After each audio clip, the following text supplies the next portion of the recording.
All right, welcome to class 5 of Tonalism, Mystery, Memory, and Imagination, part 2. This is going to be a painting demo. I'm going to be painting over an old painting that I've had sitting around for a long time and just kind of came across the reference again, luckily, even though it's a really lousy black and white.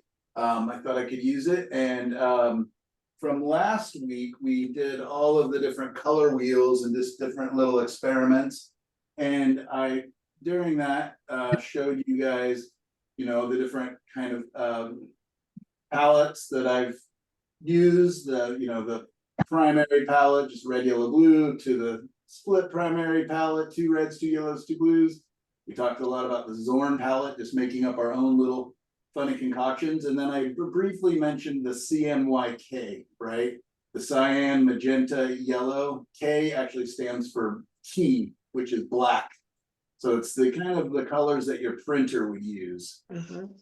And I mentioned briefly that I had thought it would be a fun challenge to do a tonalist paintings using these ultra bright colors. The magenta looks pretty dark. Can't know where to point because it's backwards for me. The magenta looks pretty dark, but remember that's a transparent red over a gray background. So it's even darker, but you can see the ultimate vibrancy that we can get in these colors. So using a very limited, very vibrant color palette to make a kind of more muted, or at least a limited kind of color scheme.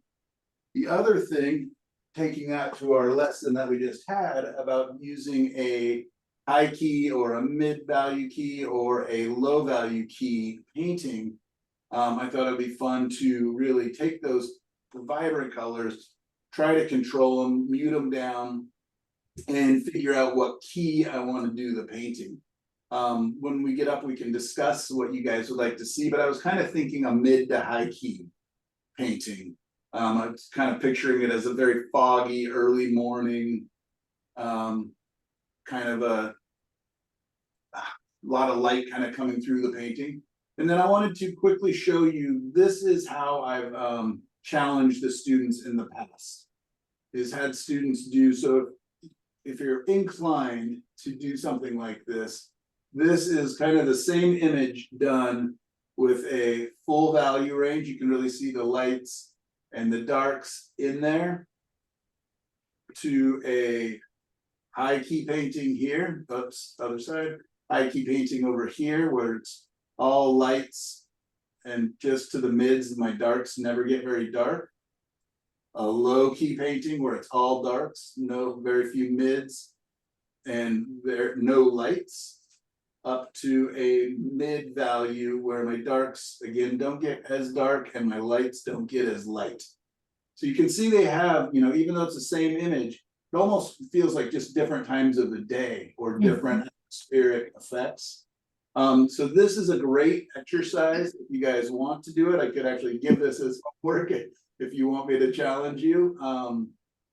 But I think even just learning the lesson and then making an example of it, whichever, low key, high key, mid key, or full value is kind of where we all automatically go, right? And you can still see how the full value range does probably have the most impact, but the others really have their own individualized feeling and, definitely tell a different story, don't they?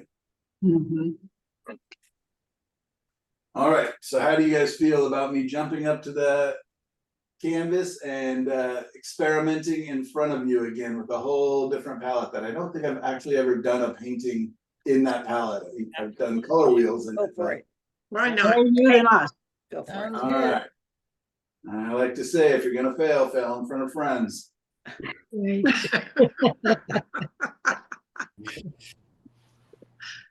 It's never a failure, Michael. You can always do something with it. There you go. Well, so the painting's already kind of a failure, so now I can only play with it and experiment. So That's it. Even if it's a failure, you learned a lesson of what didn't work. right, yeah.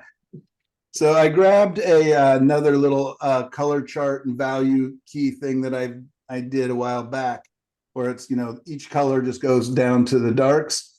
And my experiment in this was to see if I could make all of the values, even if they're different colors, line up. If you squint your eyes, you'll see a couple of them didn't quite work as well. But I thought this was interesting because if I was painting like a low key painting, it would be like in those, a high key painting up here, mid kind of in this area. So that's kind of my thought process a little bit. So I'm kind of thinking that it would probably be from like here up, so I get a little bit of, can really feel it more in the darks, that I still get, a pretty good value range, but I won't have my darkest darks to really punch it up. And just like Linda said, if it doesn't work, I can always come back in and add more value. I can keep working I have on a it. question about this painting.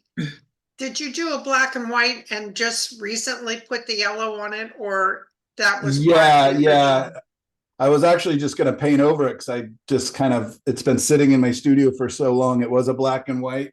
And then I found the reference, and I actually really like this reference because I really like the lost and found nature of the trees back here in the fog and the light. And I just love that little spindly tree just kind of sitting there. It's a golf course early in the morning. Can I So- ask about the color chart? Was that just different amounts of paint, or were you mixing anything in? No, I was adding white Okay, to them. thank you. Yeah, and then I actually took all of the different colors and brought them across the top, and that was kind of my way. If I squint my eyes, these colors should kind of disappear as they're going across. Yeah, that looks like a challenging assignment too. Yeah, it's a tough one. Very challenging. And it's interesting too, because you can see like high chroma, on a dark, to make that color dark, you keep the chroma up high, because every color has its own innate value. Like a light, like the yellow is obviously a lighter value, but to be at its highest chroma, it's here. Right? The red out of the tube is quite dark if we squint our eyes. In fact, it's darker than the crazy blue that I chose for today's challenge. And then I Right. did go ahead and squeeze out some Payne's gray. I was thinking I was going to use a chromatic black, but I chose the Payne's gray just because I'm never going to get to a dark in here. I'm thinking my darkest darks will kind of be in this area, and my lightest lights kind of in this area, as well as reflecting into the water. And so how to kind of keep these values in check. And so thinking again, mid values to high key values. So my colors that I chose is a cadmium yellow light, a quinacridone magenta, and a cobalt teal. I'm a little bit curious how this color is going to work out for me. I'm wondering if I should have chose a darker version of blue, but let's just see what happens. It will be interesting. It will be interesting. Can you repeat those colors one more time? I'm so sorry. Oh, that's fine. So it's the same colors that I showed you on the color wheel, Okay, I believe. So it's a cadmium yellow light, a quinacridone magenta, that's the one I missed. Thank and you. cobalt teal. Thank you. So CMYK, and again, the K would be black if in your printer. So, if you wanted to use this, I would almost suggest like a chromatic black would probably be really good if you wanted to get dark darks. Again, I have not experimented with this as much as I probably should have before, again, painting in front of you guys, but You don't think you can get a dark mixing all those colors together? I don't know. Let's Well, see. paints can get pretty dark if you work it right. Mhm. That's what I was thinking. What was the question, or what can get dark? Paints Paints can gray. get. Right. Let's see how dark we can get without Payne's gray. Okay. So our magenta, and this is our darkest color.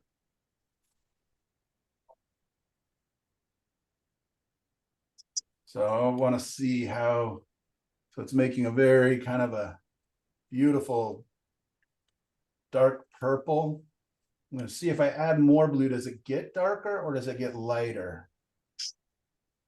Like, Yeah, it's hard to know. It gets bluer. So we've got a purple, so I'm just gonna add a touch of the yellow to kill that purple.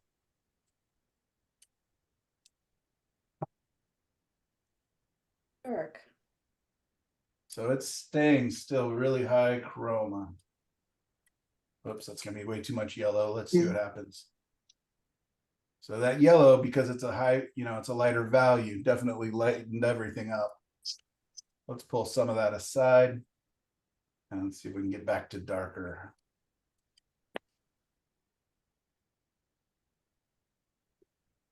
It's a very kind of a plummy. Pull a little of that aside and add the Payne's gray. All right. I was gonna say, do you want to change your blue? Maybe we could just do that. And if we want to get darks. Yeah. Maybe even your Green. manganese would be better. If you didn't want to go to ultramarine. Well, and I was actually thinking because it's a, No, that's good and dark. It's a mid dark. I think you need to highlight yourself, Michael. oh, okay. I think I have it pinned instead of highlighted. Let's do that.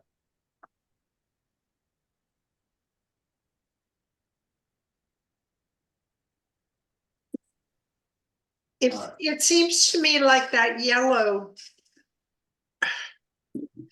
Yeah, because it was much darker when you just had the red and the blue. And that yellow seems to just be keeping it lighter. I felt like it was much darker with just the two. Yeah, absolutely. I'm trying to find, I could almost use like a phthalo green. Yeah, Could be. that would be good. Or a phthalo blue. Deal. Well, let's do it without the yellow. With the Payne's gray.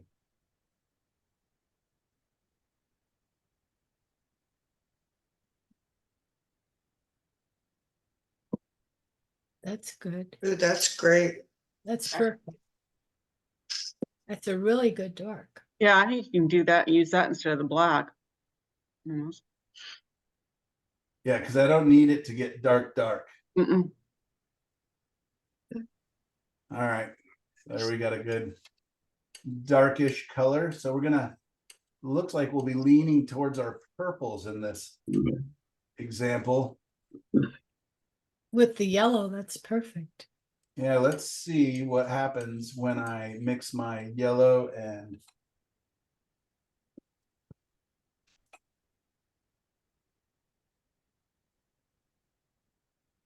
so I can make a pretty warm red. Mm-hmm.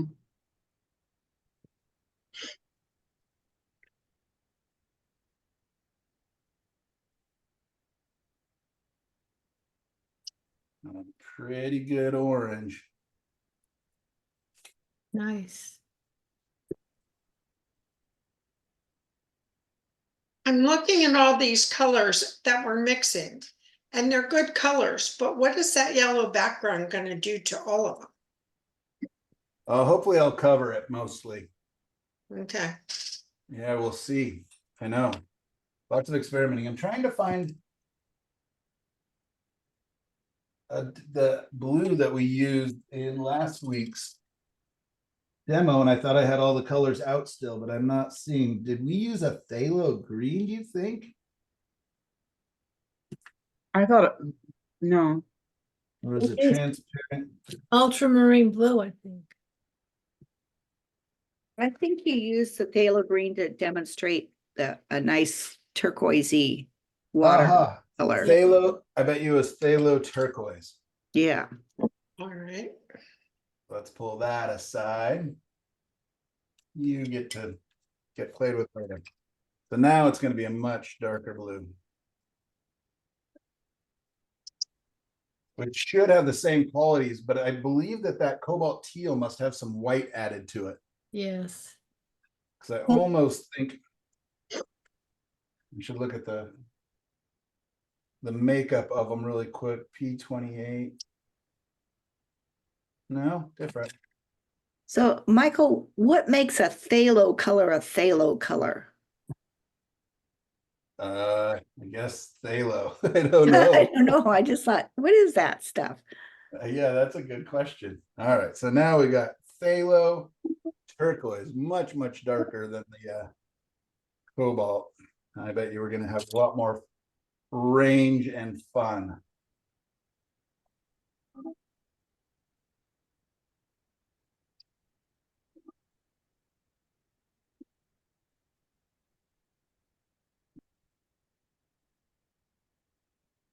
Sorry about that. I should almost restart the video, but I think we can all learn together here. So I think that that would have been a lot of fun, but boy, would it have been high chroma. A lot of color. So let's try making a dark with, well, here, this is that beautiful, beautiful blue. If you guys remember, I'll add some white so you guys can see that made that just gorgeous turquoise. Yeah, I love that. So that's already, you can almost see that it's the same. Right. So that's what makes me wonder if the cobalt teal, That's why, yeah. right? If we put that side by side, not too different. So this will give us more range by going to the darker version of it. So oftentimes when I'm buying colors, I want to avoid colors that might have white added to them already, because you can't take the white out.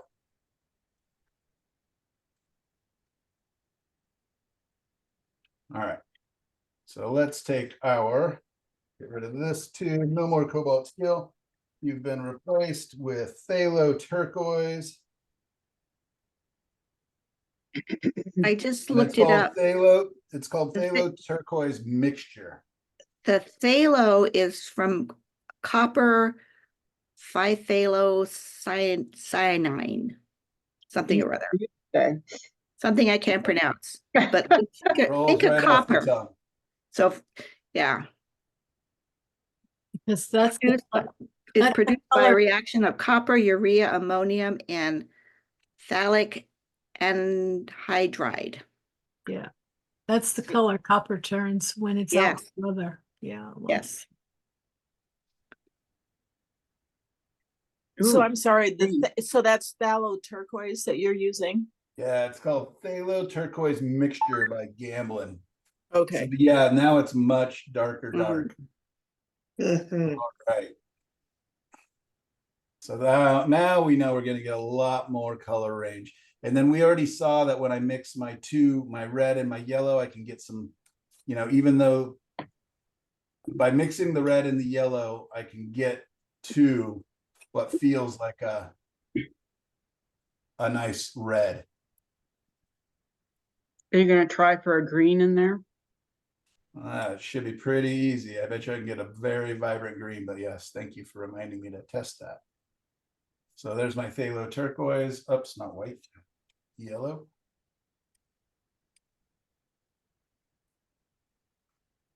Yeah, I can get very, very bright greens.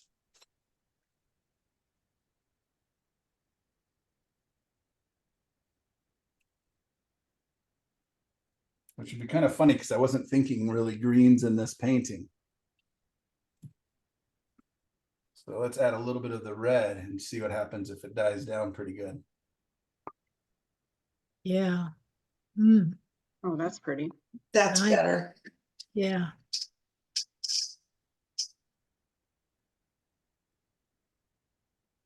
All right, so that's what I like to do, even with a super vibrant, super high chroma, lots of potential. Let's test each color real quick.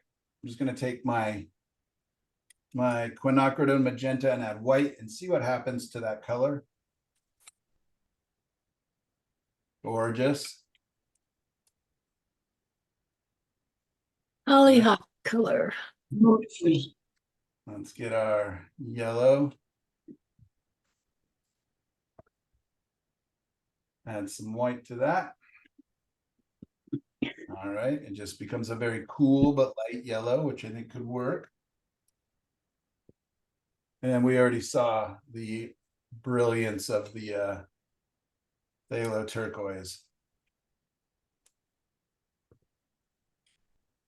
So, I mean, when you look at these three colors, a tonalist painting it does not, you know, You look like an does Easter, not make me think tonalism. Easter Easter egg. egg.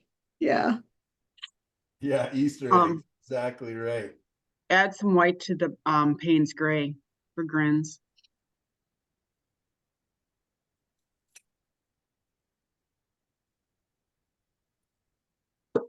Oh, beautiful. All together. Lovely. All together now. Well, that and the yellow will make a nice green too, right? Mm-hmm. Test it. Good. Interesting. Wow. Like that. Beautiful. So we have a lot of potential in this palette. Mhm. And then we've realized that we can neutralize the colors. Just like any, you know, any 3-color palette you can use across the color wheel to neutralize, which is what I'm gonna want to do. Or you could add the dark.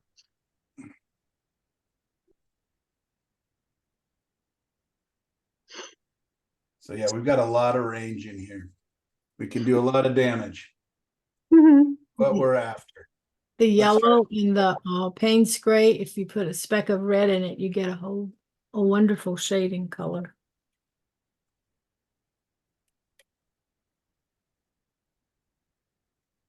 Nice. Wow. Payne's But you're gray. right. Tonalist, tonalist colors, it's not. No. Payne's gray and red and white. Oh, beautiful purple. Yeah. Ooh, I like that. All right, now I'm even more scared than when I started. Woohoo. Definitely an Easter egg painting. Yeah, I'll just hide a whole bunch of them in the grasses, Oh. you know, for Halloween. Yeah. Yeah. All Poor right. kids. So Regina, let's, I'm curious, I'm sorry, no, go ahead. what Regina thinks about this palette, because I this love looks it. like a Regina, yeah, it's a Regina palette. Yeah. Yeah, whenever we go, you know, our next workshop down in the Mediterranean, we know what color palette to take. Yeah. All right, so now what I want to do is now I kind of know the power and potential and literally the most likely frustration with this vibrant palette. It'd been much easier just to pick, you know, some pre-mixed neutralized colors and come in here, but I wanted to do it as a challenge. So again, I've got this reference. I remember taking the photo, even though it was a number of years ago, the light's kind of coming through the fog, through the mist. I've got, you know, a little more detail, a little more sharper edges, a little darker darks, and then it gets really dissipated really quickly as it goes back. I want to create kind of a warmth to the light. And so I'm thinking on this side would be kind of more purple grays, and then kind of gets towards the warmer purples, and then maybe towards the reds as it gets back here, all grayed down, of course. Kind of a yellowish, pinkish sky. I don't know. I mean, just saying all these words, all these colors makes me nervous, but maybe what we should do almost is even mix up a mother color with all of these and then see what happens from there. But I kind of want to go for it. What do you guys think? Yes, mix some other color. Mix some other color. Sounds good. All right, let's just grab Oh, couldn't you use some of those basics? probably. Oh, that's a good mother color. It's very green. There you Yeah.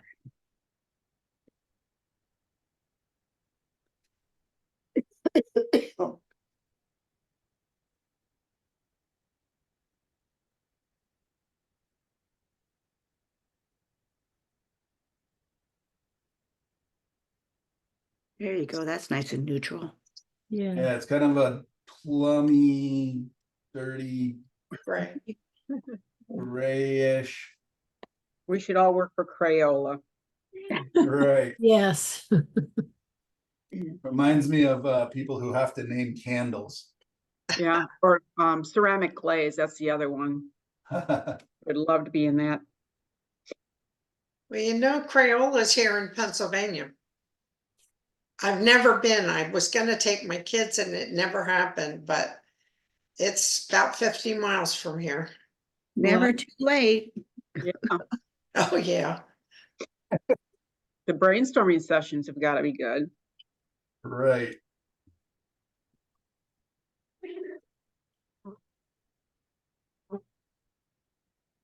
All right, so I've got this color.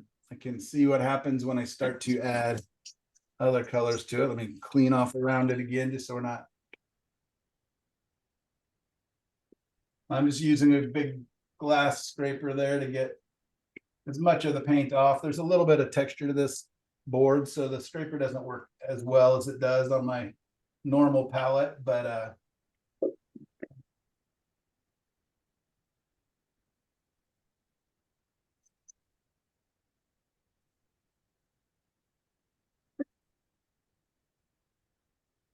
all right, so let's test this mother color a little bit.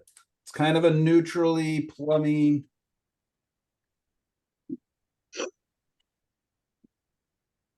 Odd color. Let's see what happens when we take it towards the reds a little bit.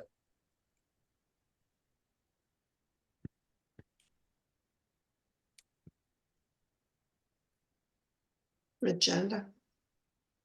Kind of, yeah, kind of a dirty magenta color.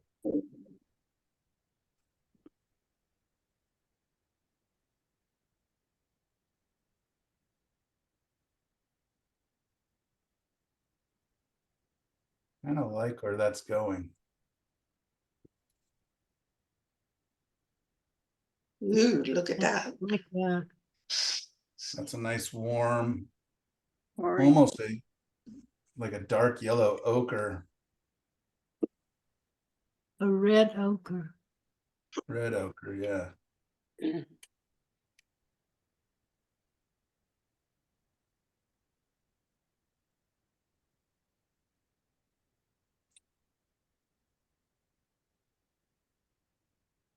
Very much wondering why I chose this palette.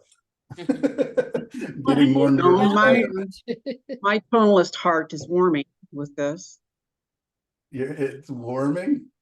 Yeah, because I think that would be a beautiful tonalist palette that you've got there. It's not going to be high key. No, I mean, it wants to be. I'm going to be fighting it.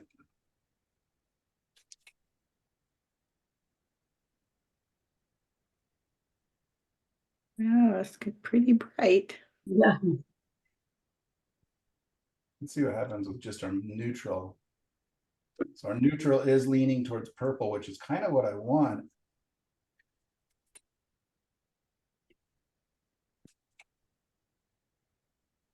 Oh, that's nice too. And those are all opaque paints, right? No. The Turquoise. quinacridone magenta is considered a transparent, and I believe the fake low turquoise. It's an old tube with paint all over it, so trying to see if I can transparent as well. So my only opaques are my White. white and my Yeah. cadmium yellow, light. I'm just wondering what it's going to, like Linda said, what it's going to do when you put it over that yellow. Right. This. Oh, do a little test patch and see. Always wipe it off. Yeah, I say we go for it. Go for it. All right, I'm I'm Maybe you could make the ugliest painting in the world. let's Oh, try. no. Well, That's Yeah. that self-portrait I'm working on slowly with all the paint piles. All right, so I'm gonna test my darks Mhm. on here. And I'm gonna let it have a little white in it, because again, I don't want to go full value range. Do you have a reference you're working with, or are you gonna use Just what's kind of underneath? a lousy black and white. Oh, okay, okay. So that's where the colors get to run. They get to run the show a little bit here. Hmm. you're scared to put that brush on that. There you There go. you go. Bravo. And done. Ah, That looks nice and dark. For a mid value. Is there much texture on that board? Not much. No, it's an old Raymar paint panel.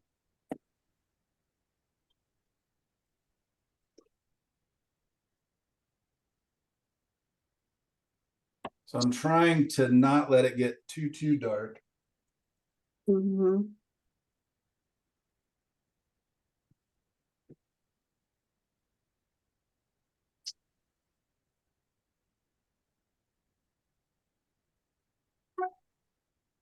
It's such a time. Do you need a bigger brush? Yeah. Yeah, probably. We're all freaking out because Michael's using a small brush. It's still a size 6 or 4, size 4. All right, I'll Yeah. pick up Six. At least a 6. I'll pick up an 8. Okay. All right, All right. let's go. Well, let's go for it.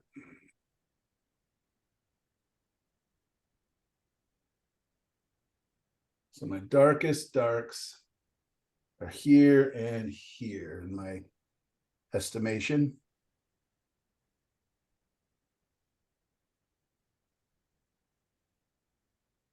I think I need a firmer brush.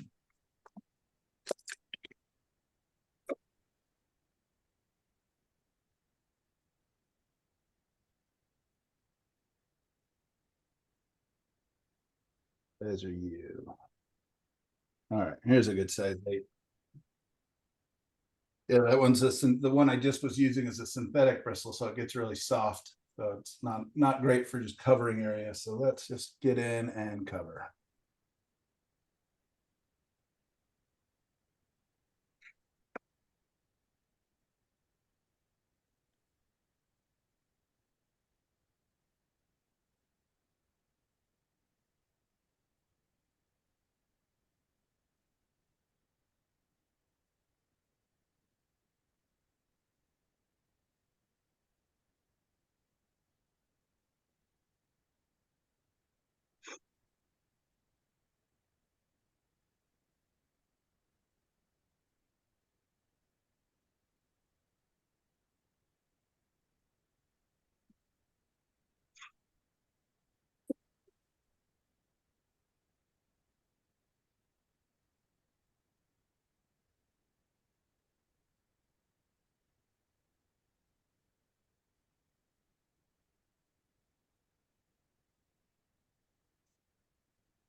Interesting putting these high chroma colors over those, that really kind of dirty yellow that's the underpainting.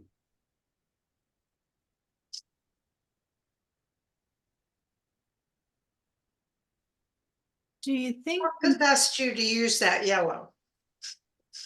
Oh, I was literally just gonna paint over the painting, so just kind of covering it up. I think it was probably just the paint that was around at the end of the day. do you think, when, I don't know, scientists, whoever looks at old works from the masters from 200, 300, 400, 500 years ago, when they look at photograph their work with that special photography that lets them see what is underneath, do you think what they see underneath is, I think I've looked at some of them and I thought that it was just underpaintings that they painted over. Do you feel that that is what Oh they yeah, did? a lot of times, yeah. Yeah. And a lot of times you can see like a rendition of the painting where they change their mind, like, oh, the head should be turned the other direction, or Right, right. I find that very interesting. So Absolutely. there for a while, there were a lot of specials on TV about that. But I Yeah, haven't seen any lately. yeah, because they really realized that there weren't fakes and that the artists, it was really the artists that Mhm. made the underpaintings.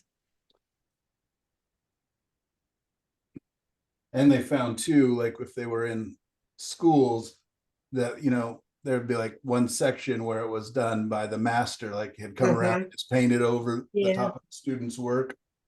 Yeah, exactly. Yeah, that looks nice. I like it.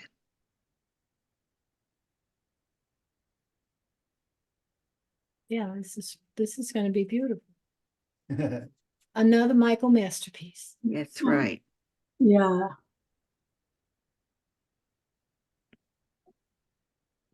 All right, so just kind of trying to figure out what the values, what my darks are doing as they go back into space.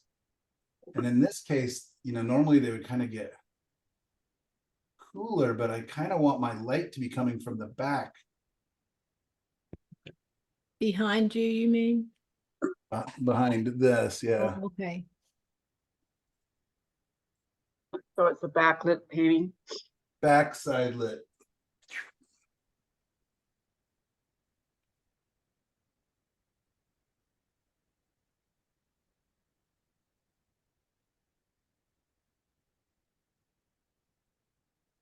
Almost seems too high chroma, too pink. Mhm.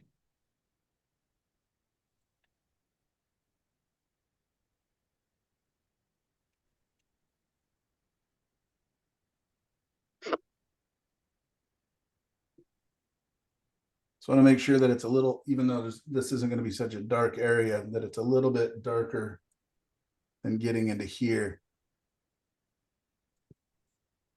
And let's go back even behind that.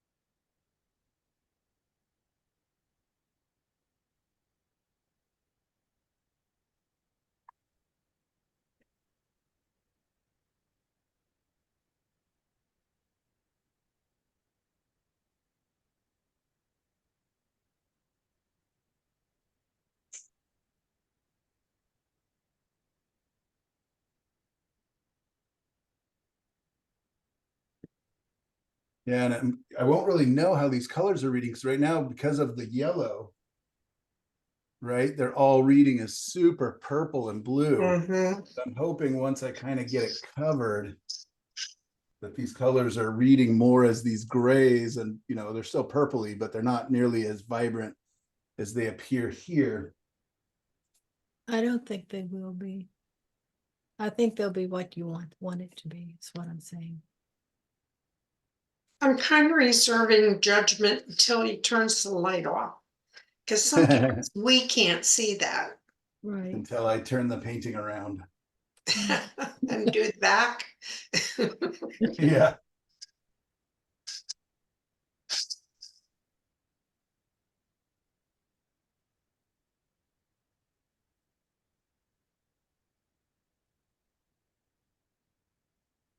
Well, right now, all of those blues and turquoise are vibrating against that yellow, which is like a perfect complement, but you'll cover it. Ooh, I like that. Yeah. Yeah, that looks really nice.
Yeah, it's a mad dash to kind of just get it covered at this point.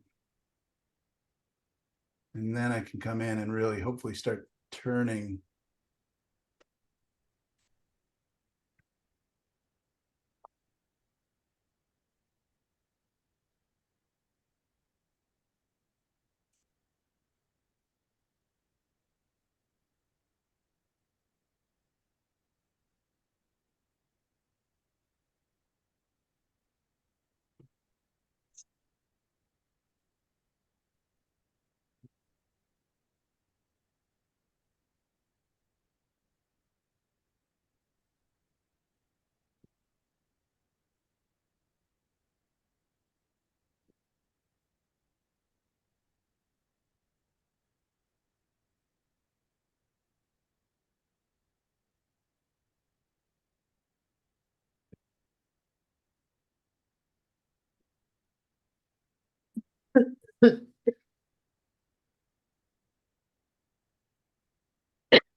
I'm really trying to just think the bigger shapes, just getting my values, kind of thinking about the colors.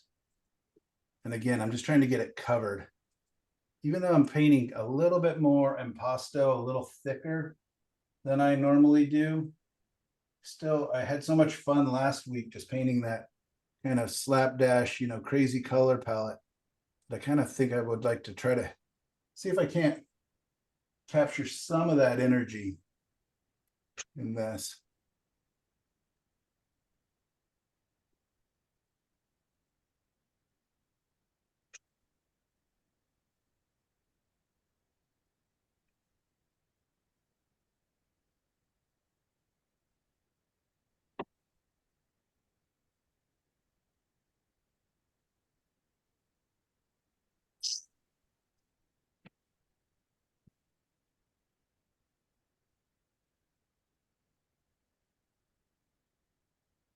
So it would have been a really good opportunity to, if I didn't spend so much time trying to figure out what the colors did, to actually mix up some good piles of paint to use, but I think this will be fun.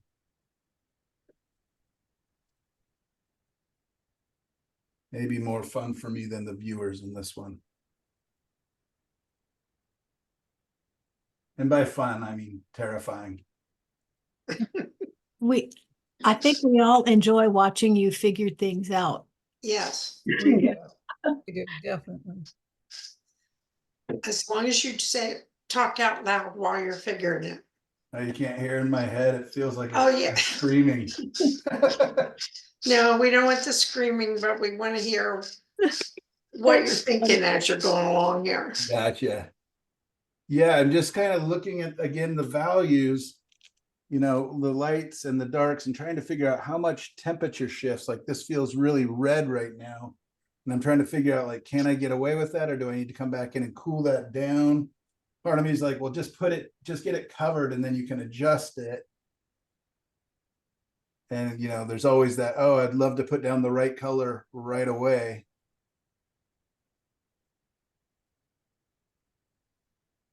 That yellow is still impacting everything you do, so. 100%. Yeah, thank you. Yes. It really is. Singing a high note.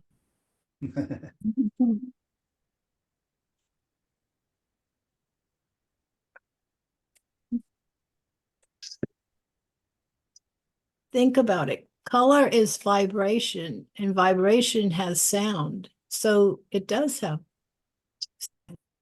Huh. There you go. I like that. Yeah, I mean, a good painting does have a musicality to it, doesn't it? Like, Yeah, my grandson has this ability to see colors when he plays the violin. He's a little prodigy. Oh, Actually, a that's cool. big prodigy now, but because he's Wonder- 18.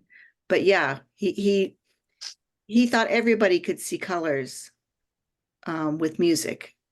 Thought we were all a little strange because we couldn't see it. How wonderful. Synesthesia. synesthesia, that's the word. Yeah. Anesthesia, okay.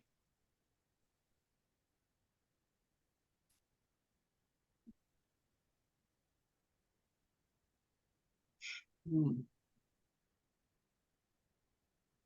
All right, we're getting more and more of it covered.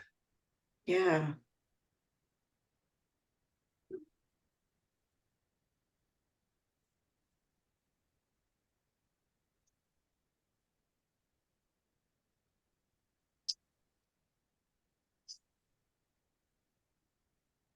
I kind of want to get that sky out of there. Mhm.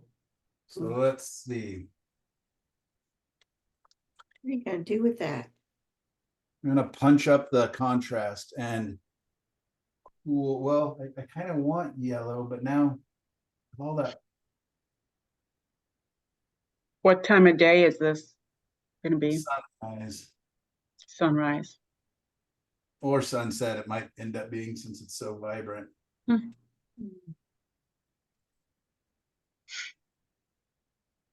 Both have their moments.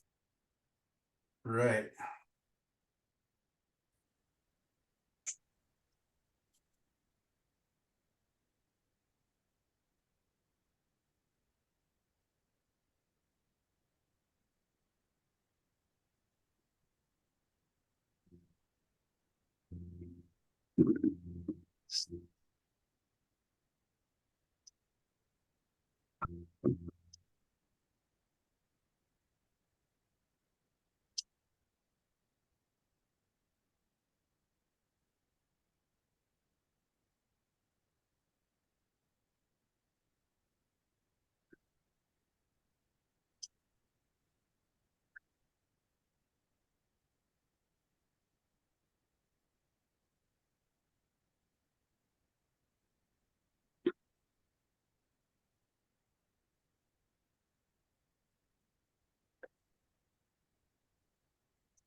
I'm gonna chop these trees down.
Sorry, not talking. All right. So yeah, I'm just trying to figure out, I want the water to be a little bit darker than up above. Okay. Yeah. And I'm wondering if I should not be even a touch darker, a touch less chroma, but meaning less colorful.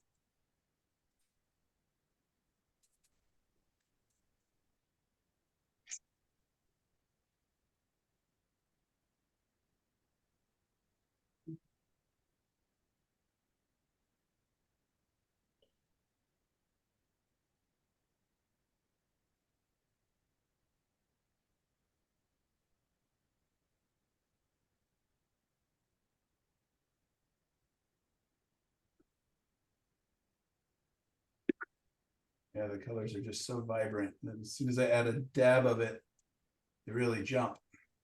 So is water supposed to be, isn't water supposed to be a little duller than Yeah, exactly. dry? Okay. I was getting my things mixed up. Generally, yeah, I would say so.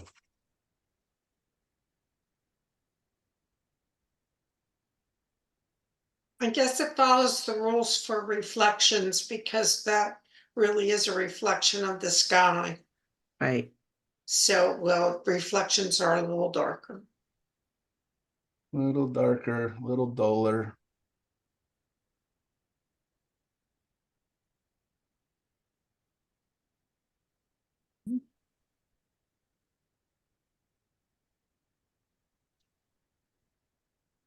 I'm feeling so much better.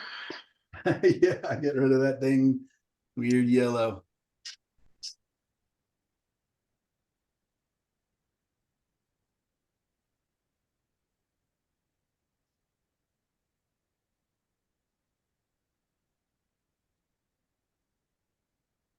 With the yellow value over everything, I could see it going toward a green.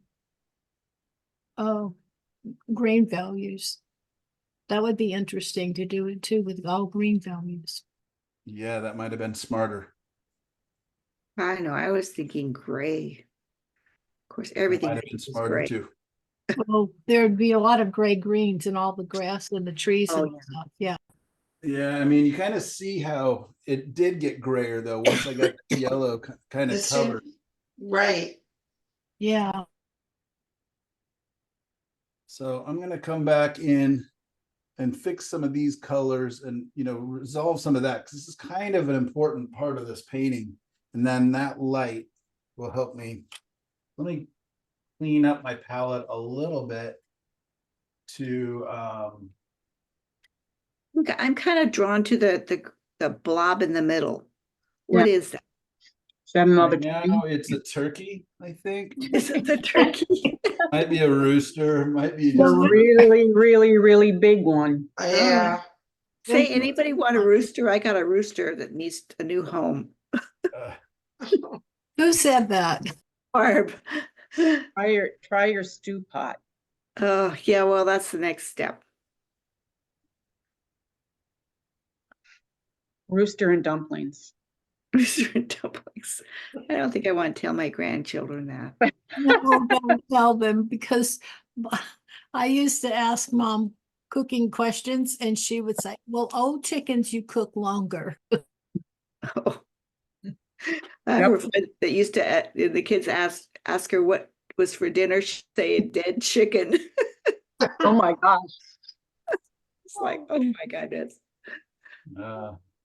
there is a really funny skit on Saturday Night Live this last week called The Dreams of George Washington. Mm-hmm. And he was basically, you know, talking to his troops about why they're fighting the British. And all of his reasons is just so they can mess with the British language or change how we measure, you know, distance, or change how we spell words.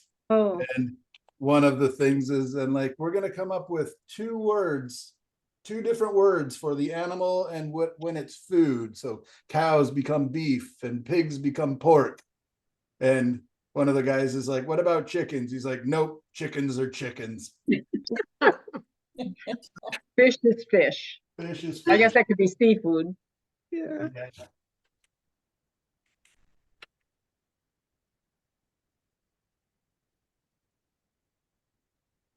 All right, I'm actually gonna take a tiny bit of a break because I want to actually sit back and look at this and make a plan. I feel Okay. like we've attacked it, we've covered it, so I just need like a 5-minute break. Can If you that's show us what it okay. looks like in real light? Oh yeah. Oh, It's better. totally different. No, that's not what it doesn't look that dark, but let me.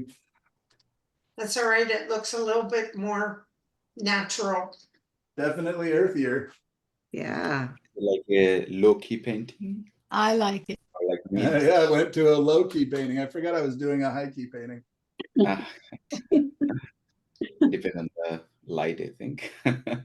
Paintings develop a life of their own. I think you could even add some really dark greens that you mixed earlier in the beginning and places, and it wouldn't be out of place.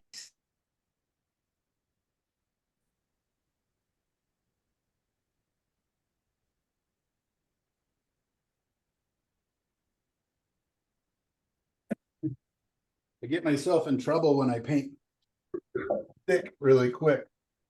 I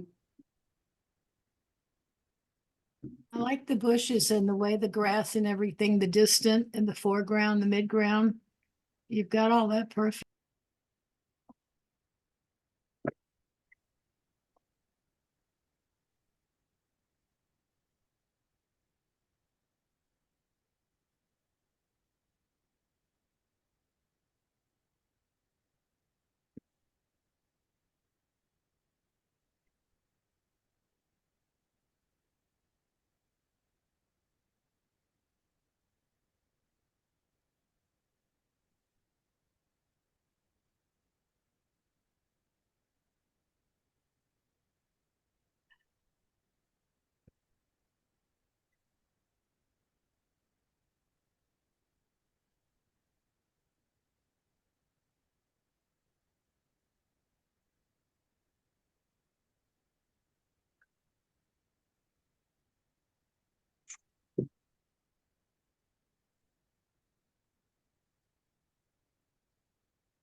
I'm just lightening up, adding, basically kind of bringing that sky colors down and is my thought process. To dissipate those trees, push them back further. They're just so purple. So the nice thing is when I add these yellows and these reds kind of on top, it's kind of innately graying down a little bit, but it's also warming it up.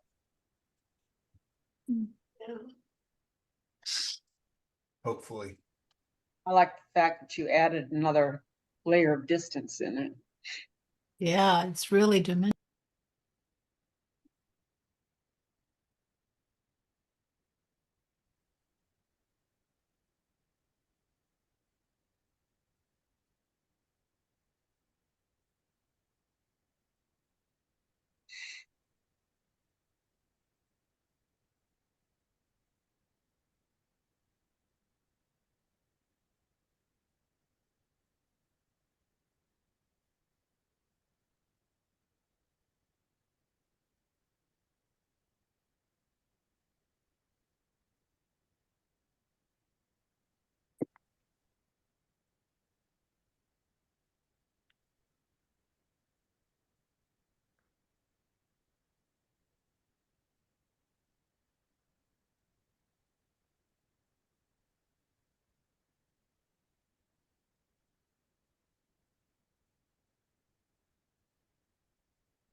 That's right. That's supposed to be misty back there, right? Yeah. And I thought that purple would kind of do it, but it was so vibrant. Yeah. There's a nicer harmony to it now. Yeah, that's beautiful. I agree, Gail.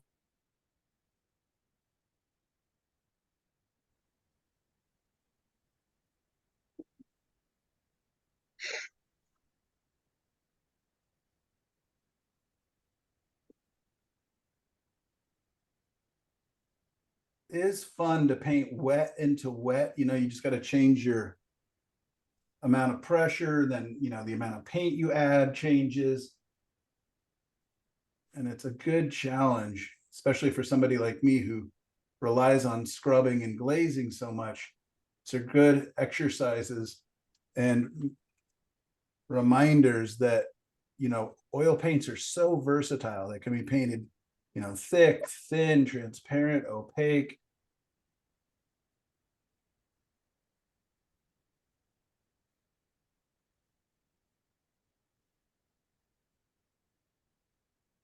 Can kill a chicken with it.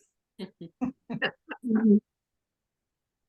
I was gonna say, what are you doing to my turkey? Your turkey, yeah. Putting them on a diet. Mhm.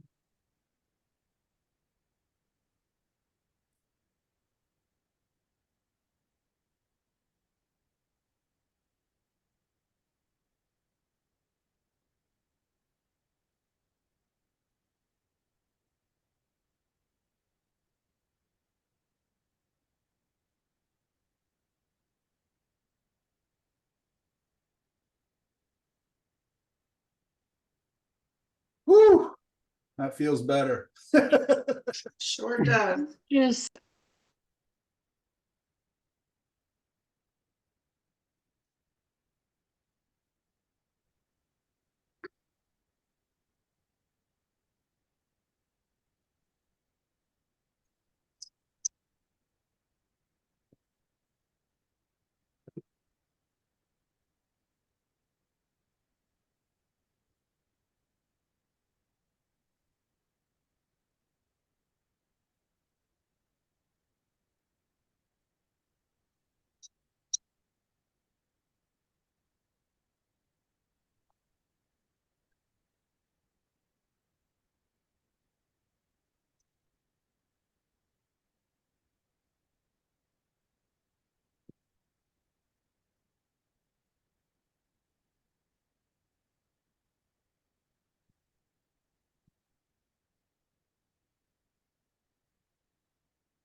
You guys are very patient. I appreciate you letting me make this horrendous, crazy mess and then try and work my way out of it. I think it's wonderful to let us walk. It's nerve-wracking. Well, we go Don't through be, the same thing. So, you know, it's good to know that somebody with your experience, you know, struggles with it too. Oh, thank you. So for Especially me, when you're, you know, when you are really experimenting, trying a totally different palette. It's very encouraging for me just to keep going, keep going, keep going. Don't give up. don't Yeah, I stop. don't know what I would have done if you guys weren't here.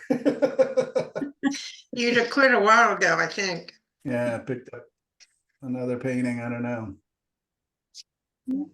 But this is such a great lesson. This is a wonderful lesson of how to correct as you go.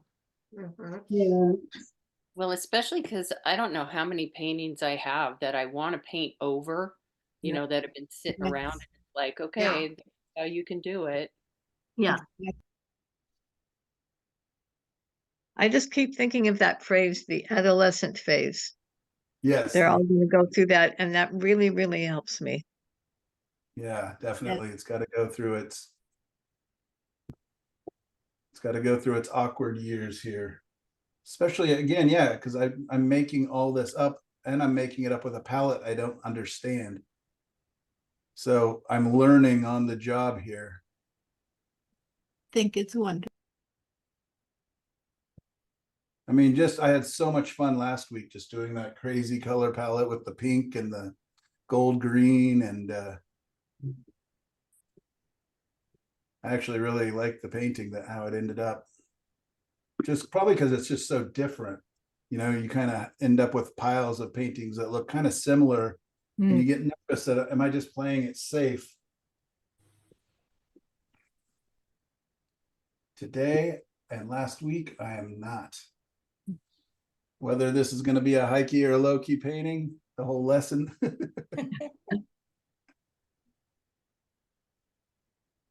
Well, we've seen it change from one to the other. Right, yeah. Maybe it's a low key painting.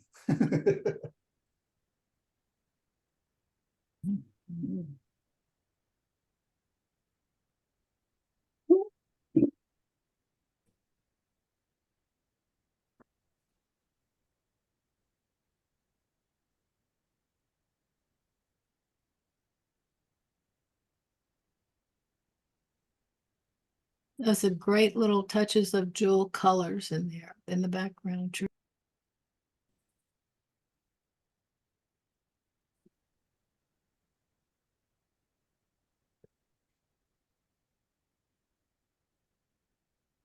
Those would be nice desert colors, I think, too.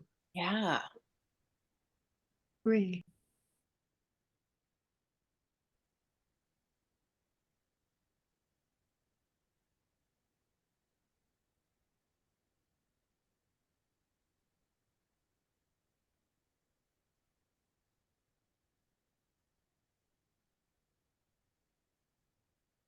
There are so many things that when you have the brush in your hand, you don't really see.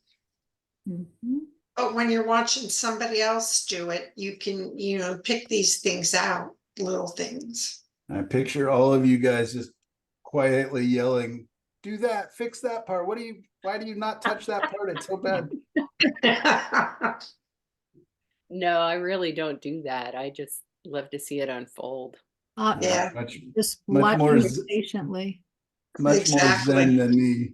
Even when I watch, demo videos online and stuff, I'm always like, no, fix that. Like, that's all I can look at. Like the rooster in the middle. Right. Yeah, exactly. And once you get something and then name it, it's all the worse. Yeah.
And I made a mistake. I've cleaned up all my sky color and I need to use the sky color still to come in and carve out some shapes.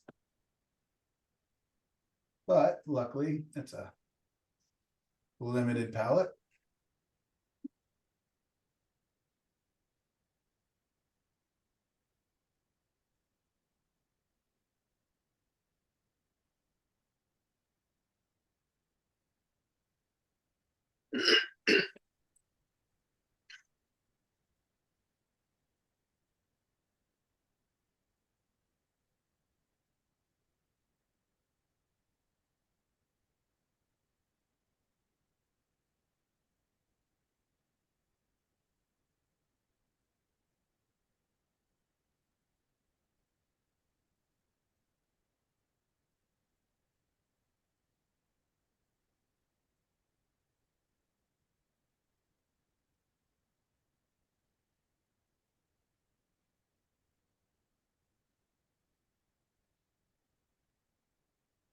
I keep trying to do that little thing you do with when you make that change in gradation of color in your pinks and your yellows and stuff. Never comes out right. Mm-mm. I agree. Yeah, you'll see that I'm changing my grip all the time, which will allow me to change the pressure. I've noticed that.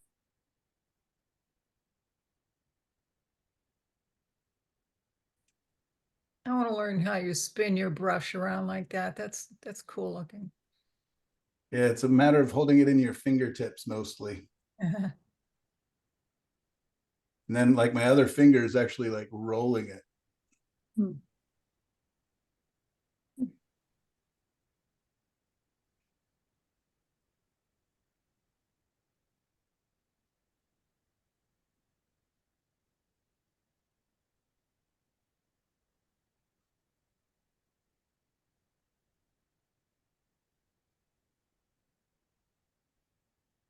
I like the limited palette because no one color is Dominant.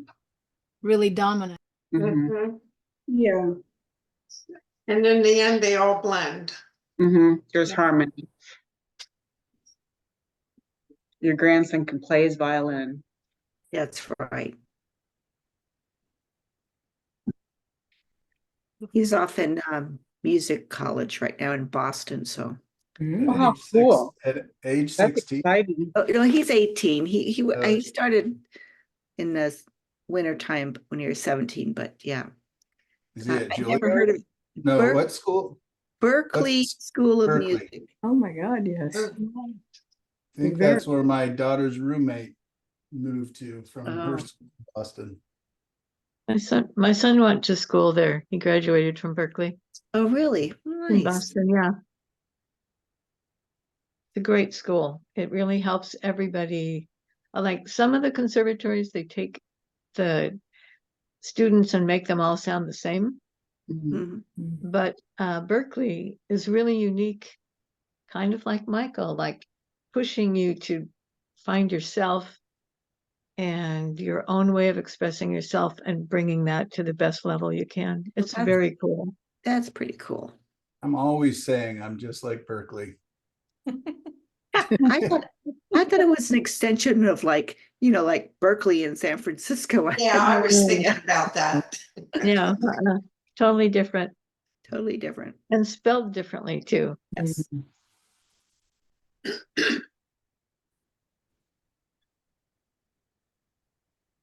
All right, kind of noodling up here, so I should probably get away from that, but I wanted to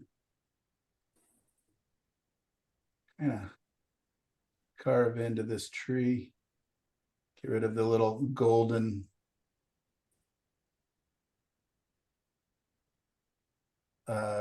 force field that I'd built around it there.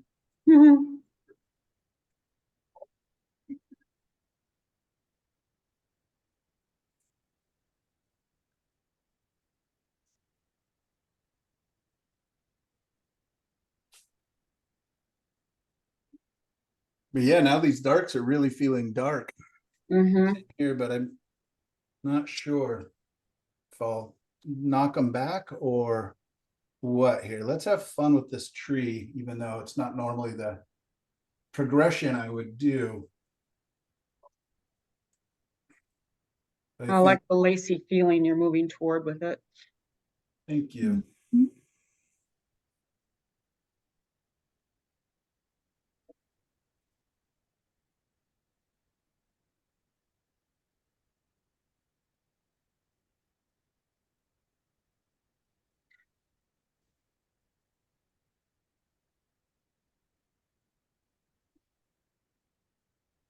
It's funny because I normally paint so, thin and transparent that I still am in the habit of making little piles of color. So I'm having to remix them constantly.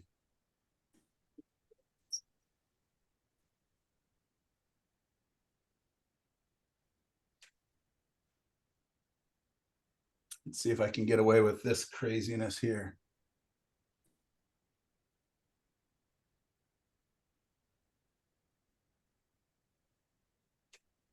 Really push some chroma onto it to contrast it with the background.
There's almost a trunk developing there that's very different from the spindly one that's on the other painting.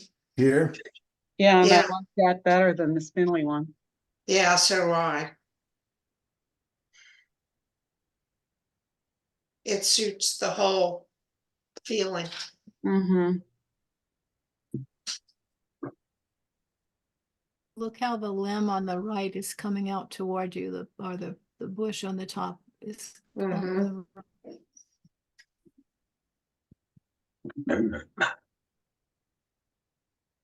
Michael, you're working that. Yeah.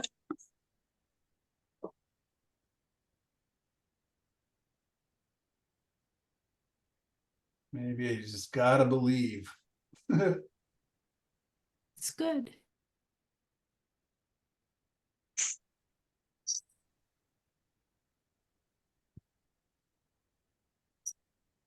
Again, not the order I would normally go in, but want to just kind of see how things are fitting together. Then I can kind of come back in and refine. Well, let's see, trunk. How do I make you fun and interesting? I think it's part of creativity to break the idealistic simple, like the way that you always do things. That's what I'm trying to say. I think it's just good for creativity to do things differently. Yes. Absolutely. Yeah.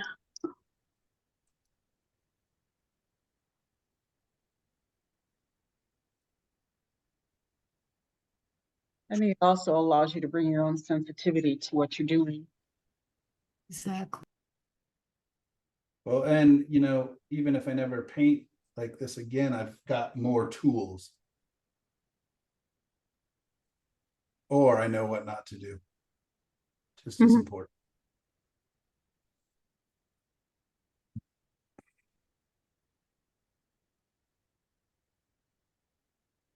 Think to yourself how brave you are to do this.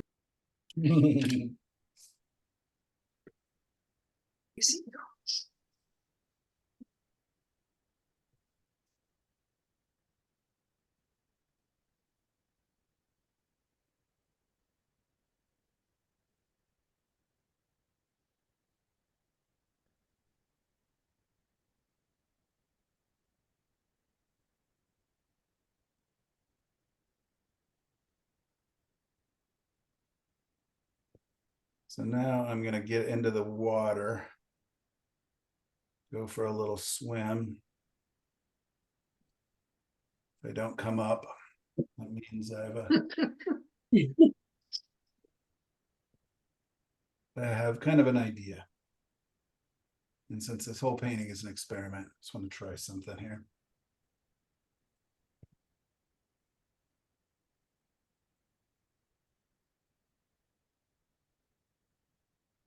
So a lot of times for reflections, I will do a horizontal pull, meaning pull down.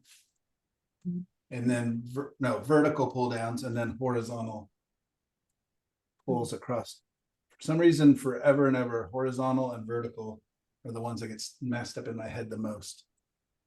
But anyways, a vertical pull down. So I'm gonna grab a big brush here. And it's a pretty dry brush, so I'm just gonna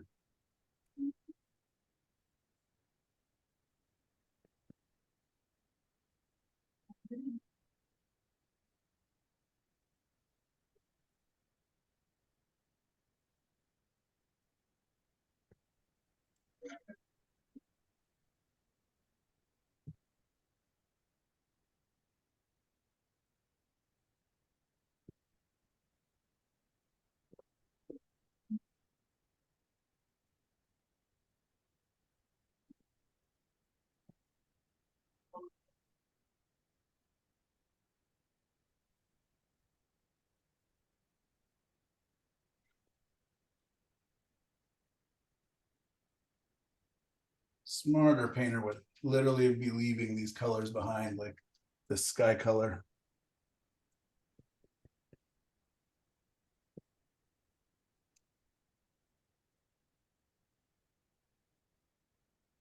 But you guys know better than that. I'm reckless.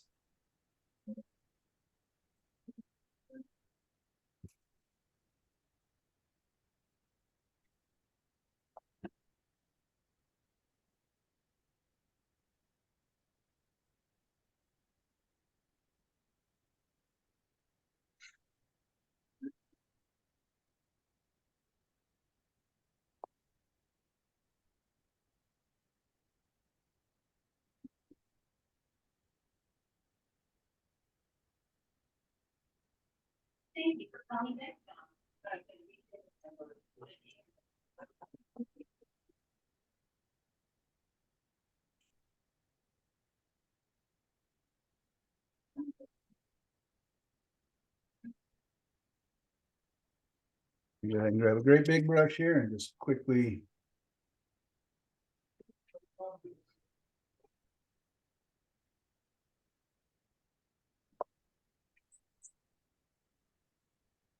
back to the previous brush, I think.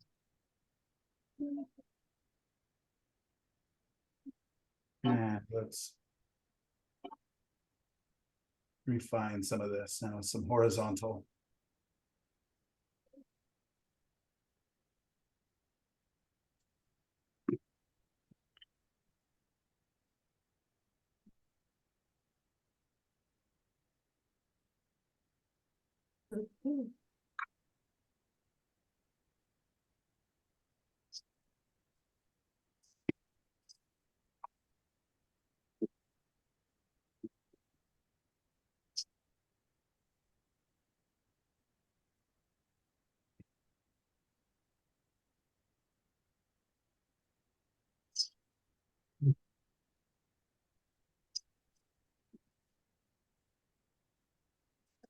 You know, Michael, it seems to me that you should be able to bring up some of those, I'm not sure how, but bring up some of those darks in the bottom to make that a higher key. Oh, definitely. Yeah. You mean lightening them up? Yeah. Yeah, a little bit, but I'm not, I can't, I don't know how, but It's easier to lighten than it is to, no. Yes. yes. Easier to lighten. So yeah, I definitely can.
I want you to know that it no longer looks like a turkey back there. Oh, good. Hopefully it looks a little bit like a bush. Yeah, thank you.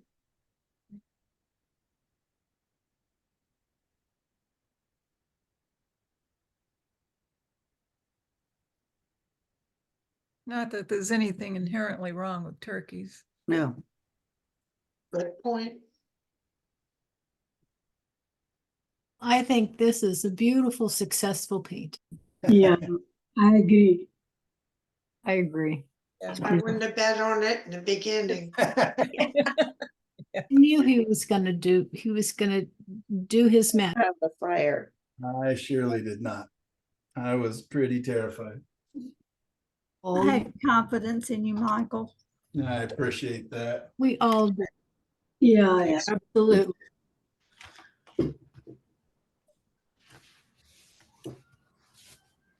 The small bushes beside the tree, is it on purpose to like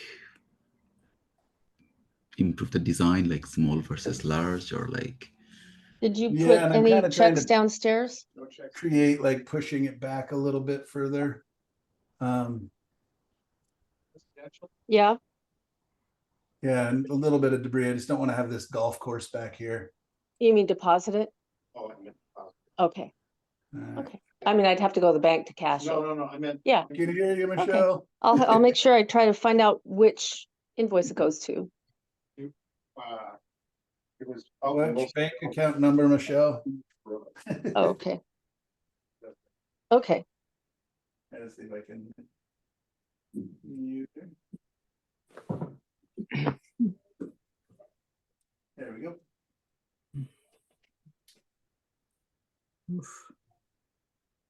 All right, so yeah, now I kind of want to come back in and actually add even more. Gray those down, Huh? gray them down, In the dark, in the shadows or in the light? the grass in general, to make it more high key. Yeah, I just want to test what I can do here.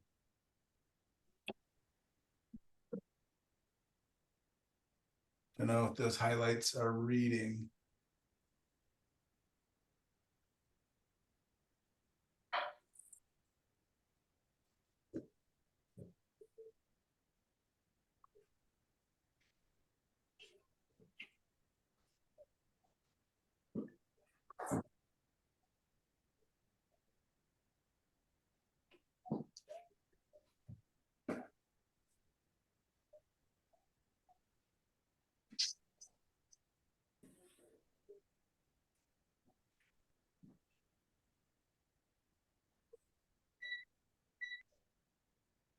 Yeah, I think I should lighten the shadows. Maybe before I even come in and do all, trying to get it more interesting with the highlights. Mhm. That's reading as way too light or white, Yeah. Too cool. too cool. Not the good kind.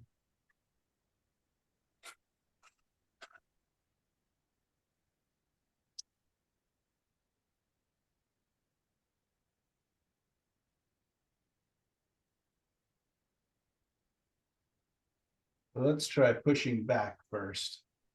Lightening up our shadows a little bit. Should have done that first because maybe they would have read as they were.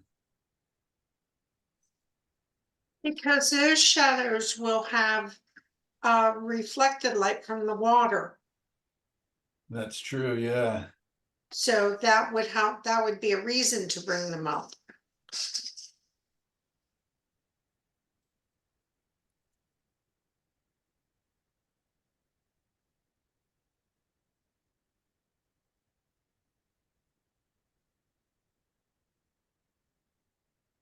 I like that. Like that too. Mhm.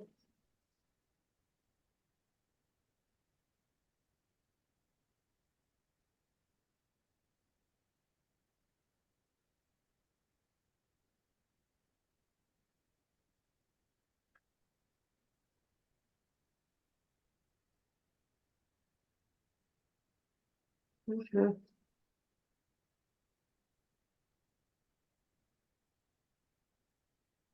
Isn't that gray beautiful? It is. There it's going.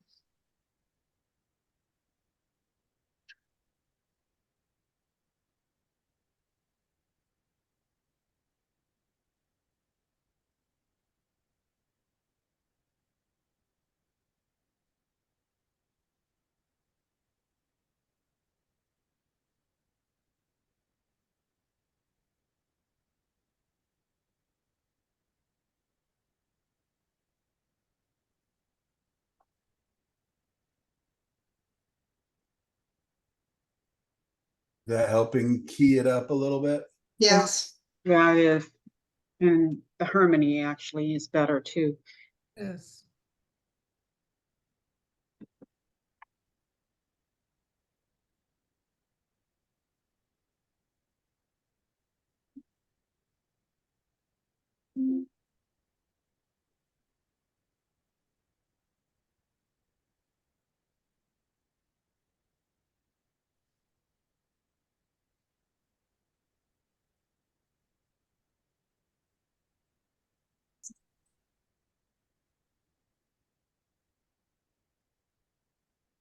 Cooler. I thought it should get a little warmer, but I Mm-mm. might cool it back down.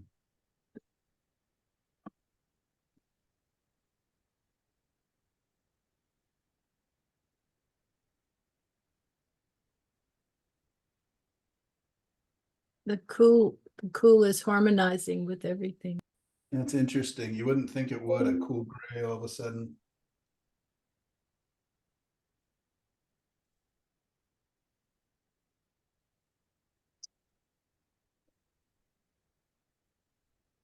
All right, well, you guys tell me if you're ready to, for me to stop on this at this point.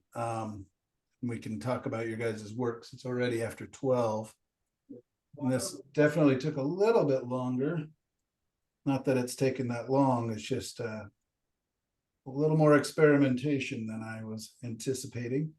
I should have anticipated it. I'm the eternal optimist. I'll just step up to the palette with a brand new palette, brand new technique, and try something. But I have had fun in this challenge. So yeah, you guys let me know. Would you rather I paint for a little more, or would you guys rather, I'm sure a lot of you have questions on your work and want to show off because it's so beautiful.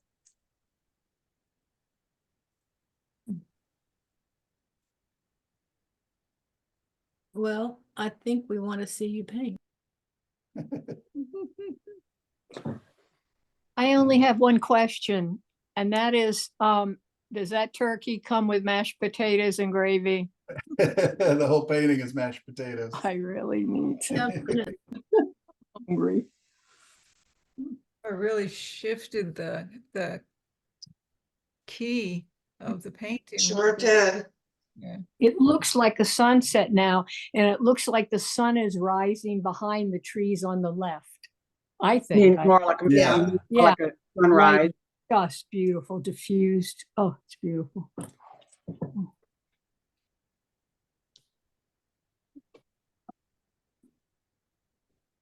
Gorgeous light. Yeah.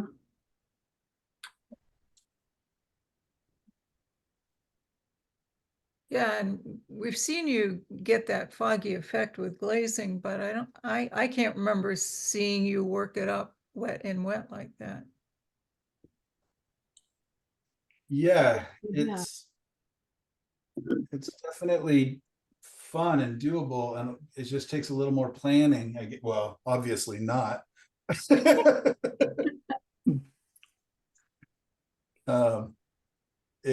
Yeah, I mean, I guess wet into wet is a really good way to do it because, I can do the blending and Mhm. stuff. It's just like the glow, right? I always talk about, oh, you do your underpainting and then you get the glow, but no, you can paint the glow right into it too.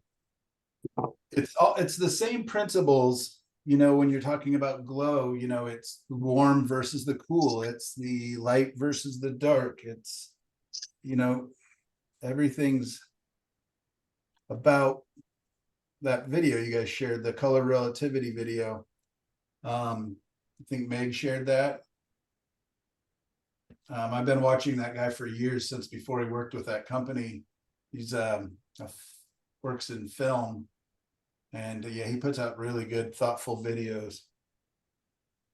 So if you get a chance to watch the color relativity video, No, Yeah, it was good. yeah, it's very good. Otherwise, I'll be talking about that also more next semester. I'm never going to stop promoting. I think only 3 students are signed up, which is not even enough to make it go. So I if you- signed up this afternoon, so don't be in thanks. such a hurry. I get nervous. When Yeah. does that Don't get start? nervous. Yeah, I signed up when I signed up for the other class. Yeah, I did too. All right. Well, there's our 3. There's the 3. So when does the next semester start? Immediately the following week after this class, no break. Which is when? Oh, I can look real quick. Thanks Out for the 28th. Of October? Yeah. Yep, October 28th. Oh. Ends December 11th. Oh, okay.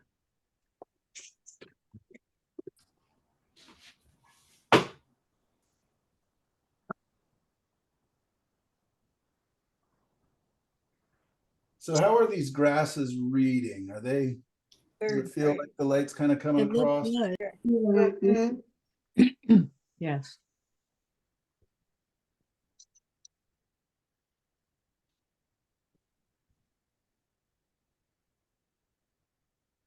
As you like to say, just enough information. Yes, right there. Implied detail. I've been waiting for those couple things down there in the lower left. Yeah. I felt like there needed to be something. Yeah, that's better. Don't overdo. Right, don't overdo.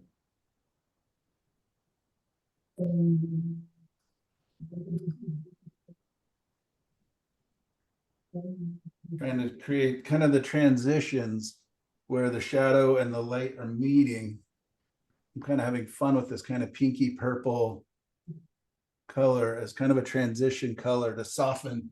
Because if you have strong contrast in your transitions, then you have taken away the illusion of soft atmosphere, right? Uh-huh. Yeah. Trying to figure out how to soften without coming through and just blurring everything out. And that's by creating a transition color or temperature or value or all of those things. And so kind of looking to the area, what's the color that's above, what's the color that's below. Excuse me.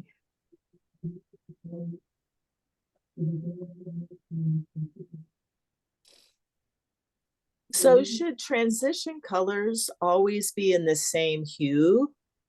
No, they don't have to. If you look at the work of like John Singer Sargent and stuff, he would create a whole third transitionary color sometimes that would work. So a lot of times but it is easiest to do it that way. Yeah. I mean, I could just come through and just blend those together, right? Like, Yeah. But you've noticed that for the most part, I've been creating, all these different color transitions. And again, that's just me challenging myself as well, because I can become pretty, I don't want to say lazy, but it's, you figure out an easy way to do a thing and you stick with it, which is great for learning, but can become such a crutch. So try to make sure, like, there's times even like where I'm just like, oh, okay, you've used Indian yellow in the last 20 paintings, no Indian yellow for a little while. And Yeah. you know, especially when all of a sudden I show up to a show and I'm like, oh my gosh, they all look the same, but not like in an overdone way. So I want my paintings to harmonize and look good together. I don't want it to be too boring for the viewer, especially if they don't like Indian yellow. I've challenged myself to make Indian yellow not look like Indian yellow. All right. How are you coming on that? Yeah, I was gonna say. How's that Well, working for I you? don't know. We'll let Michael look at my painting. Oh, okay. Yeah.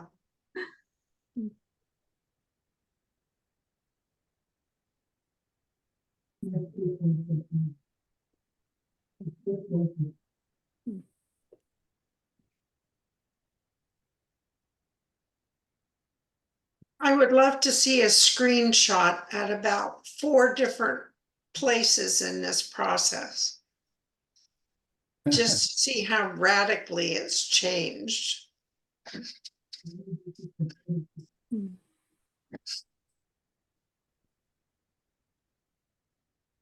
Yeah, me too. That would be interesting. I guess we can do it. We have the video. We can just pull them out. If somebody wants to do that.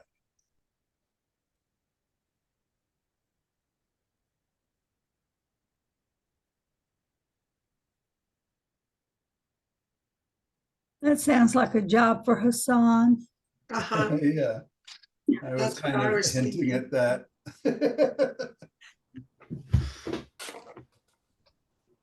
Hassan's gonna pretend he's not here now. Now, Like, I've done enough for you guys. I hear him. Hassan, we really appreciate you. Yeah. He's just like, I heard Americans are lazy, but this is ridiculous.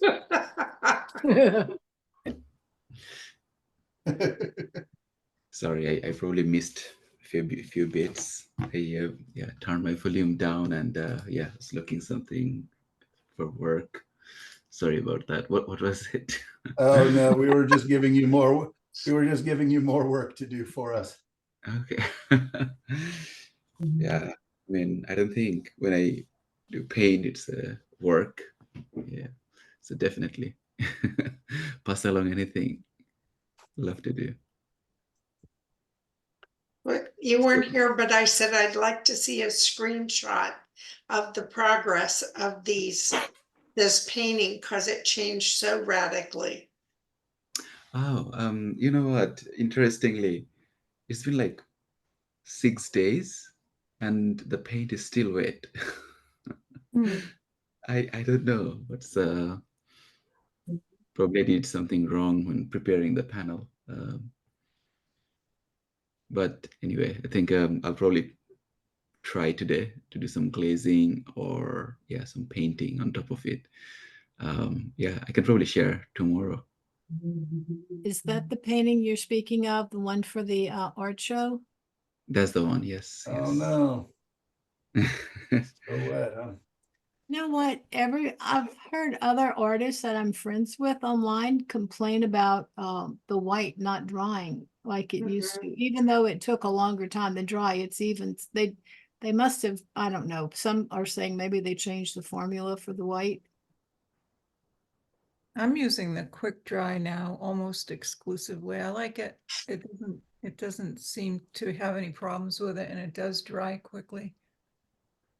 Yeah, interestingly, I add Gamsol when I did the underpaint, wiper underpaint. But yeah, it's been like 6 days, and today I did like touch, and paint came out. Wow. So, yeah, That I don't is know what's weird. going on. Yeah, Did I you know. mix, did you mix it with any medium? just the Gamsol. Yeah, Oh, okay. yeah. Right. Yeah. It's just yeah, the Indian yellow and red oxide. Yeah, both usually like dries pretty quick, but might be the weather, or next time I'll probably like gesso a couple of coat more. Maybe I paint, I mean, gesso it too thin. That's could be one of the reason. I don't know. I notice when I gesso my boards that the paint dries significantly slower as well. Okay. What did you do? Did you do anything to dry it faster? Mm-mm. No, but like you said, it usually takes a day, maybe two, for the paint to dry enough to start doing something, and I had to wait 4 or 5 days. Hmm. It's really interesting, because you'd think that the gesso would be pulling the oil out of the paint. It does when you're putting it on the board. I did notice that the gesso is far more far thirstier. Mm-hmm. But things stayed sticky longer, That's interesting. and that was with transparent red oxide underpainting. I'm trying to remember the name of something that Andrew used when he said he wanted it to dry a little faster. Like Not being alkyd. an oil painter, I can't remember what it was. It was a, I don't want to, I want to say the word was sort of like alkyd, but I'm not. Yeah, alkyd. Yeah. That's the word. But I don't know how you use it. I just know that he said he was mixing a little in with something because he needed it to dry just a little differently. Yeah, alkyd is what will speed up your drying. How do you use it, Michael? If you would use it, you would just mix it. It's just in a lot of my mediums, like Galkyd gel has alkyd in it. A Galkyd medium has alkyd in it. And I'm not sure if some of the fast drying paints don't have a little bit of it in there too. I've been using walnut alkyd medium by M. Yeah. Graham, and it's been really fun. Yeah, it's nice stuff.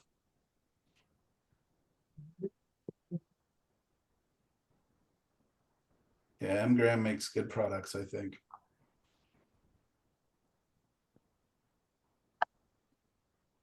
All right, I'm getting fussy here. I think it would be time for me to kind of step back.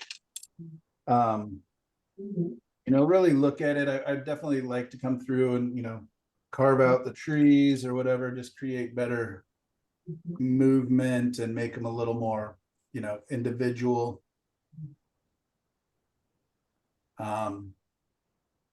So, and you guys saw I just had my little tiny brush out, which I never hardly use, but all my grasses, because I was painting with that big thick brush, had a big nubby ends. So I just kind of going through and sharpening them a little bit just by pulling up their ends a little bit. Just want to make sure that I'm not doing the same brush stroke over and over, that I've got some variation. And So you used mainly two brush, Michaels. One is the yeah, I mean, I've used smaller, yeah. I've used 10, 8, and a 6, and now I got my little rigger. And now I'm just getting fussy and silly with it, but kind of fun. I like watching the rigger kind of dance around, just make little funny marks. And I just try not to be too cautious with it. Just little hints of detail here and there. Again, I just don't like having the same, because what was it, the 8 that I was painting this with that you guys had me use? It gets really hard at the ends of grasses to make an 8 make grass shapes. Yeah. It's not pointy. So unless somebody came through with a machete and chopped off all the ends of my grass. But maybe it's a golf course. I want to try something really quick. This will be a little more difficult going light into light, but what I'm going to do is I'm going to bring some grasses here. I can see them in my reference. I don't know if you can see it, but in the corner. I think Yeah, that'll make Cheryl happy. yes, it will. All right, well, let's see if we can make Cheryl happy. It's always my challenge. Of course. My goal and my challenge. So I'm just gonna mix up some kind of lighter colors. I want to be careful probably that they're not too bright, and I can always lighten them a little bit. So I'm just gonna load up my rigger, and then I'm gonna kind of sharpen it. And what I do, and somebody else asked a question about painting trees and stuff. I will often with these finer details, just like the spindly branches and stuff, is I don't like to paint them. I like to pull them. Yeah.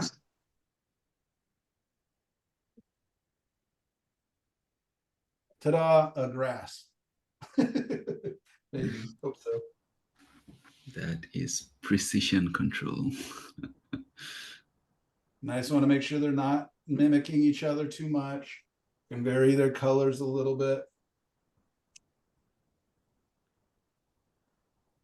Are you using a medium? I am not. I haven't used any medium on this painting at all. This would be a good time to add some medium probably. But I'm not going to. I'm interested in using your rigger that way because in acrylic, I have to use it a little bit differently. You make the paint just a touch thinner, and you really load your brush a little differently as well. Yeah, but if I add thinner to this, I mean, I could add No, just a drop. I'm of- just saying with mine, with Yeah, my yeah. acrylic, I Yeah, have to do it exactly. differently. And I was watching to see what you did here. Yeah, your acrylics don't stay on the brush as long either. If they're No. not, they'll wear off. So I added just a touch of thinner, and that does help it to slide a little bit happier.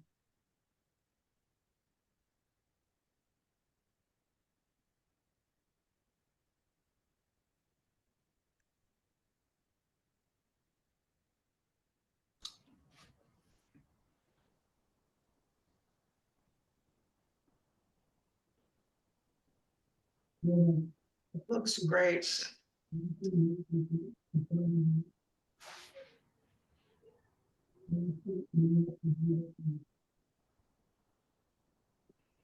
Let's see, let's add some little tufts at the end.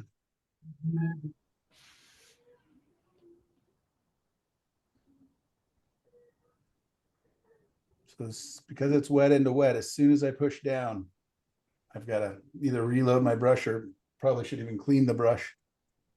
But I don't want them so bright, I don't think.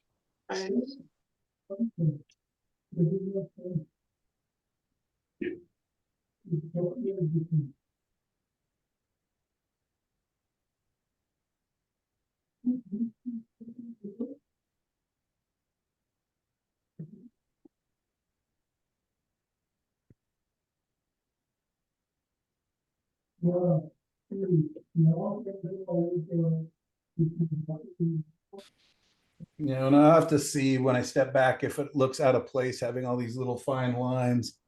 I like everything but where it hits the bottom. It's a little bright. Okay, yeah, good point. But what you do about it, I don't know. Just take some paint.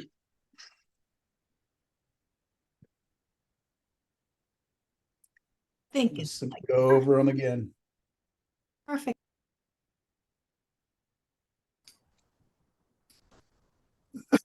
Excuse me. I like it. Good. Class is complete. Like Jerry Yarnell used to say, don't say piddle or putter. Yes. He passed away, I think, in April. Did he? I didn't hear that.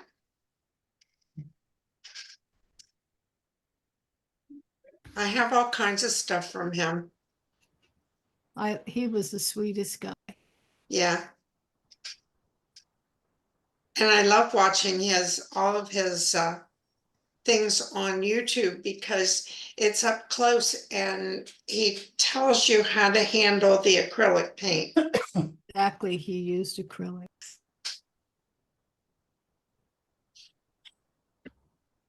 All right, this has got to be boring to watch. I always feel like the detail stuff is the least fun, but you guys ask for it. I mean, I know Michelle's been like, you never finish paintings, and I always feel like the painting starts off so exciting and fast, and then you just get slower and slower, and you just refine and you refine, and you know. I've heard people say that a painting is never finished until it's out the door. That's I right. agree.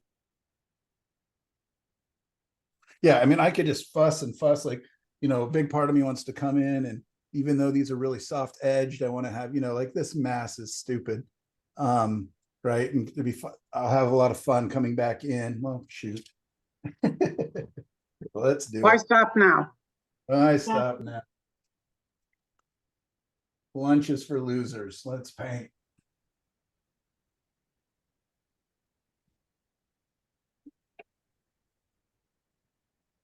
Ooh, picked up some black paint somewhere. Yeah, let me put this silly little rigger down. Let's just grab a little brush instead. Yes, Jerry Arnell died in May. I didn't know that.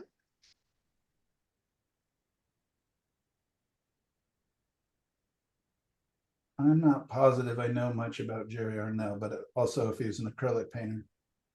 Well, Jerry Arnell's a cool person to watch to learn what to do with your acrylic paint when you're especially when you're beginning. Cool. I should watch that since I'm a beginning acrylic painter. Yeah, I'll have to look up his work. He just has good stuff on YouTube for right now. I mean, you can I probably do know, I just probably don't know the name. he used to do a lot of painting on TV. Okay, was he an NPR OPB guy? Yes, Paint This with Jerry Arnell. Okay, I'm sure then I watched him as a back in the day. I'd drive my friends crazy when I wanted to watch Bob Ross or something. Do you? I always remember as a little kid going to people's house and they'd be like, "What do you want to do?" I'd be like, "Let's draw." And I'd be like, Yeah. Imagine that, like outdoors, running around, chasing each other, throwing rocks at each other. Oh yeah, let's do that. He also had some kind of lymphoma several years ago, back in the late 90s, early 90s, and he was off the air for a few years to go through a lot of treatment, and he went from oils to acrylics at that time. Oh, I knew he did oils. Yeah. Sometimes, and you know, more before I got into them, but I just started watching, I don't know, after I retired, maybe about 2010. Yeah. Well, he painted in oils on occasion, like maybe 10, 15 years after he was cured from the lymphoma. But he didn't paint in oils very much. Yeah, especially if, you know, if he was an old time painter where they were using turpentine, and exactly, that's be really rough. Yeah, I don't think it was so much as a being in the medical field. I think it was from the heavy terp, that caused this problem. I wouldn't doubt it. All right. Well, I think it's stop when you're causing more harm than good. And that is now. I mean now. Yes, I didn't like that last little thing, so I think you're done. I'm done. Sign it, Michael. I'm curious why it turned to such a grayscale painting in the dark, but here we go again. So there we go.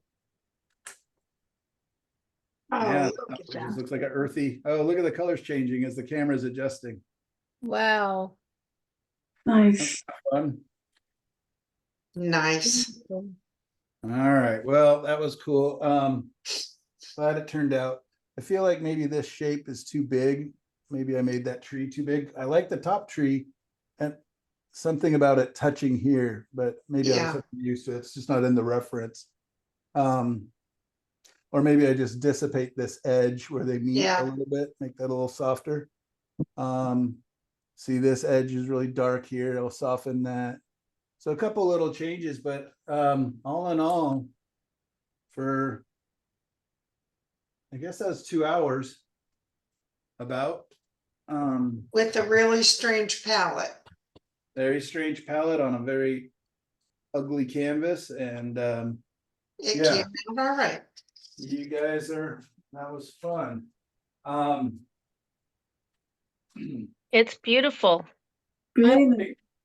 What are your guys' thoughts? Should we call it, or do we have a couple people that really want to talk about their work? I think we could call it. I'm Up tired. to you guys. We It's- I have to be someplace, so I'd have to pick it up with the next video. I have a Okay, well, what I'm gonna something do I is need to be doing. I'm gonna take a 10-minute break. Grab a bite to eat, and then I will come back up, and whoever's here still, if you have, important questions, spend a couple minutes talking to you guys. Is that okay? Yeah. Perfect. Yes. Will that be Alright. recorded, Mike? I'll record it. Okay, great. Great. I later. appreciate the recording. I'm gonna have to leave. This is Lisa, but I'm wondering, could we cover some of them next week if Oh, yeah, for we sure, do them yeah. today? Because Oh, I can't wait, come tomorrow. okay, yeah, definitely. Yeah, maybe next week, since we haven't spent much time critiquing, maybe what I'll do is start kind of my final painting, and I'm gonna have you guys starting your final paintings and actually, if you want, you can start your final painting this week. 10 minutes. What would be the homework, Michael? Or if The you homework record it is- today, that's fine too. What's that? Or if you record some of them today, that's fine too, just depending on your time. And Thank you. the homework is to just to literally just think about this keys, about value keys.